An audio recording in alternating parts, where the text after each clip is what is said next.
Hi friends, ఈరోజు మనం hotel స్టైల్లో చాలా క్రిస్పీగా స్పైసీగా ఉండే ఫిష్ ఫ్రై ఎలా చేసుకోవాలో చూద్దాం.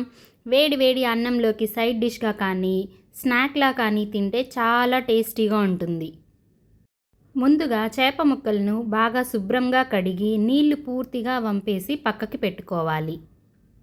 ఒక బౌల్లో అల్లం వెల్లుల్లి పేస్ట్, కారం పొడి, పసుపు, ఉప్పు, ధనియాల పొడి, గరం మసాలా, కరివేపాకు సన్నని తరుగు, కొద్దిగా నిమ్మరసం వేసుకొని బాగా మిక్స్ చేయాలి.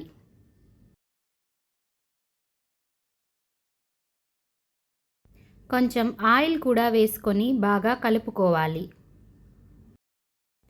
ఈ మసాలాను చేప ముక్కలకు బాగా పట్టించాలి.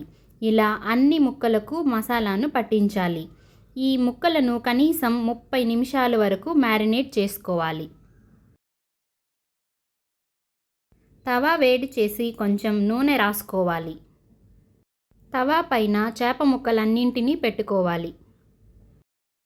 కొంచెం ఆయిల్ను చేప ముక్కల అంచులలో వేసుకొని క్రిస్పీగా అయ్యే వరకు కుక్ చేసుకోవాలి. ఇలా ఒకవైపు బాగా వేగిన తర్వాత మరోవైపు తిప్పి కొద్దిగా ఆయిల్ వేసుకొని అటువైపు కూడా క్రిస్పీగా అయ్యే వరకు కుక్ చేయాలి. ఇలా రెండు వైపులా క్రిస్పీగా అయ్యేంత వరకు ఈవెన్గా కుక్ చేసుకోవాలి.